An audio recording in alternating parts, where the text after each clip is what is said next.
বাসাতেই যদি এমন ক্রিমি টেক্সচারের একটা হেলদি স্যান্ডউইচ বানানো যায় তাহলে কিনে খাওয়ার আর কি দরকার। আর সাথে যদি থাকে এই সুন্দর মেয়োনিজটা।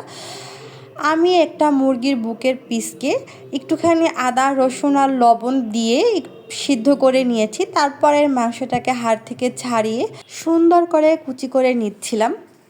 তারপর একটুখানি গাজর আর একটুখানি শসাকে আমি সুন্দর করে গ্রেট করে নিয়েছি। তারপর কেটে রাখা সেই মাংসটার ভিতরে অল্প একটু মেয়োনেজ দিয়ে আমি গাজর আর শসাকে সুন্দর করে হাত থেকে চেপে এর পানিটা ফেলে নিচ্ছিলাম।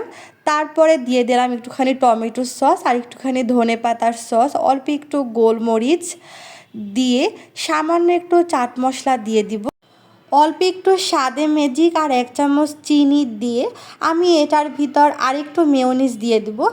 এটাতে বেশি মেয়োনিজ দিলে এটার টেক্সচারটা একটু ক্রিমি টাইপের হবে, যেটা খেতে আরও মজা হয়।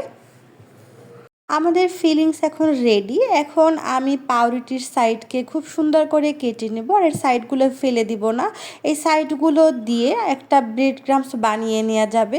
তারপর পাউরুটির ভিতরে একটুখানি টমেটো সস দিয়ে তারপর বেশি করে আমি সেই চিকেনের পুরটা দিয়ে দিব। যেহেতু বাসায় বানানো হচ্ছে এর জন্য বেশি করে চিকেনের পুর দিলে কিন্তু সবাই খুব মজা করে খাবে।